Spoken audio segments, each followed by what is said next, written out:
Congratulations on your purchase. My name is Emily Hicks, a Customer Engagement Specialist at Yanmar America.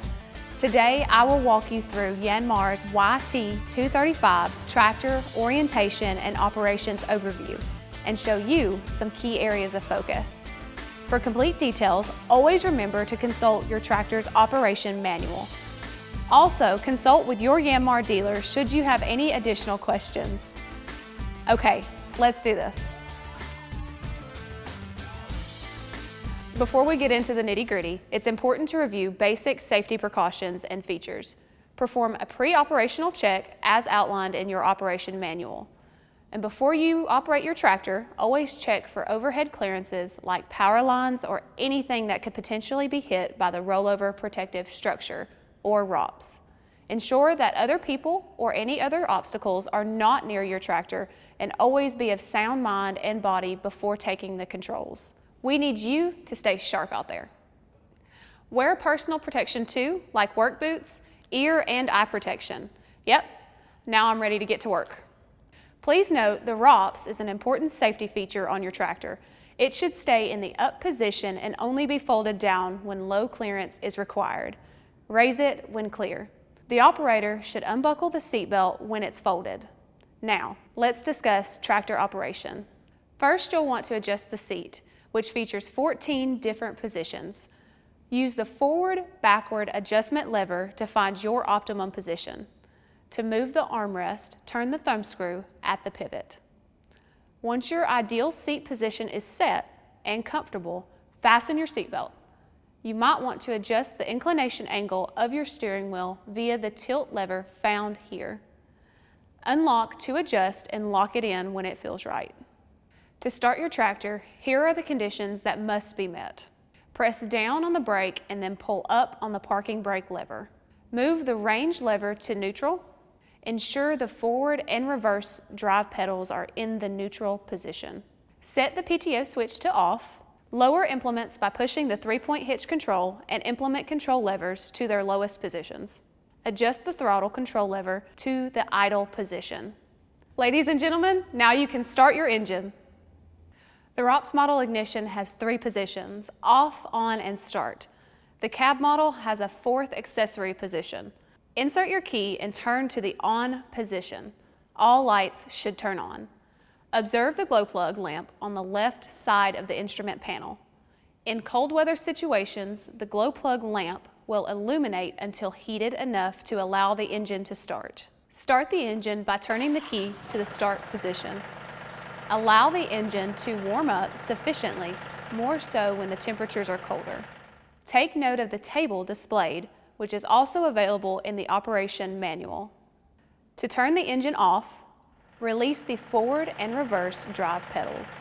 Depress the brake pedal, lock the parking brake, move the range shifter over to neutral and push the PTO switch to off.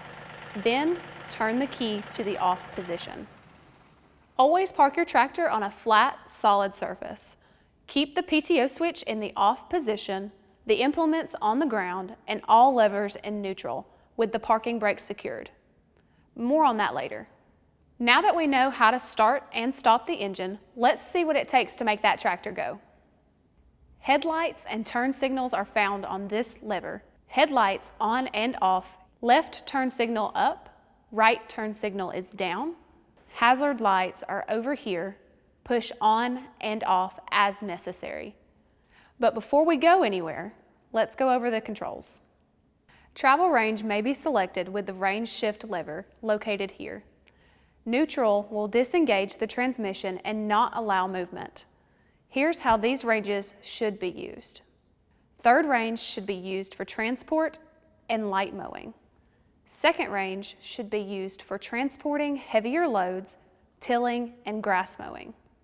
Use first range when more power and less speed are necessary, like when clearing tall brush or tilling hard soil.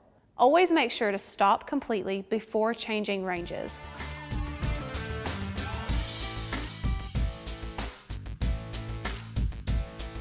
The 4-wheel drive on-off lever is found here. The lever is moved up to engage 4-wheel drive and down for 2-wheel drive. So when should you use 4-wheel drive? Generally, Four-wheel drive is used to increase traction. Examples include traveling in mud, snow, wet grass, or when pulling a heavy implement. Always disengage four-wheel drive when traveling on paved surfaces. This will prevent excessive tire wear and possible transmission damage. A differential lock pedal is standard equipment to help you get out of sticky situations. Here's how. Stop the tractor, drive slowly, depress the differential lock pedal to give you additional traction. Just release the pedal completely to disengage. This is only designed to be used at low speed and for short durations. The throttle control lever increases or decreases the main engine speed, up for faster, down for slower. Generally, this is used to control the speed of the PTO and for increased hydraulic flow. Direction of travel is controlled by forward and reverse pedals. The ground speed is adjusted incrementally by pressing the desired pedal. Note that ground speed is independent of engine speed.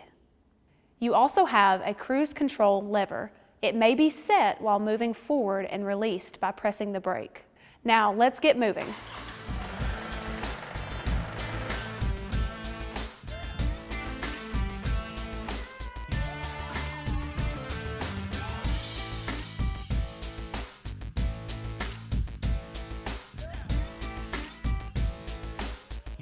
Towed implements or attachments should never exceed the towing capacity listed in the operation manual.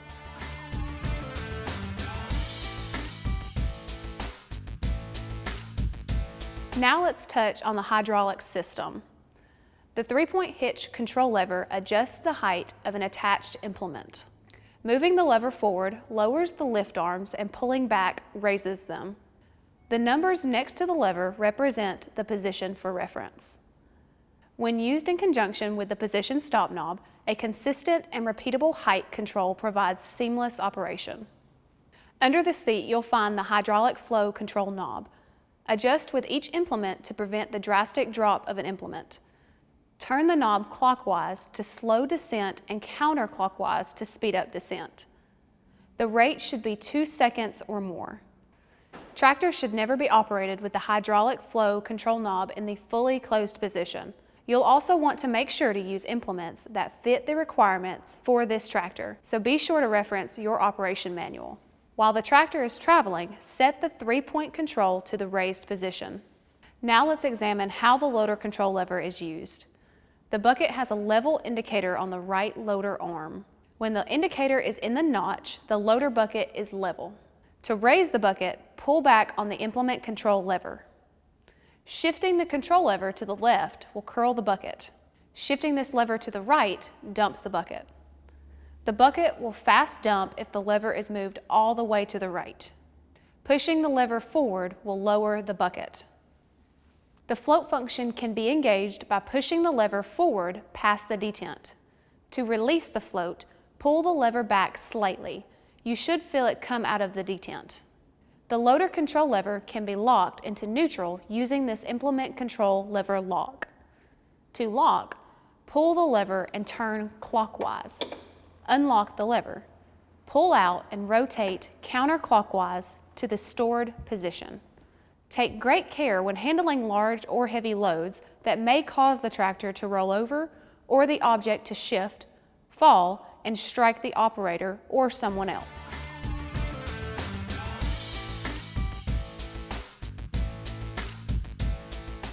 Your Yanmar YT235 has 2 PTOs to operate attached implements, one on the rear of the tractor and one underneath for mid-mount mowers. The operator can select from one of 3 PTO positions, rear only, mid, and rear, or just mid. Select the desired position by moving the yellow PTO selection lever, located on the left side of the seat. When the lever is pulled all the way back, only the rear PTO is selected. The middle position engages both the mid and rear PTO. The forward position only engages the mid PTO. While switching, the PTO must not be engaged. Before engaging the PTO, the desired implement must be properly attached. The yellow PTO switch is beside the armrest on the right side of the tractor. To start PTO, press the switch, then turn clockwise. To de-energize the PTO, simply push down on the switch and release. To back up with the mid or mid-rear PTO engaged, the reverse override button must first be pressed until the backing process begins. The button may be released once reverse travel starts. The PTO will turn off if the button is not pressed and the tractor begins backing. This prevents the operator from unintentionally backing while using a mid-mounted implement such as a billy mower. Yes, that wouldn't be a good thing.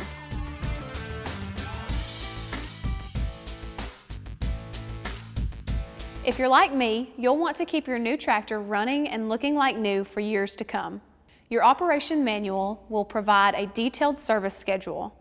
Remember that the first 50-hour service is crucial. Proper and timely maintenance should keep your warranty intact. Well, that's it for now. If you have any other questions along the way, see your operations manual or your local Yanmar dealer.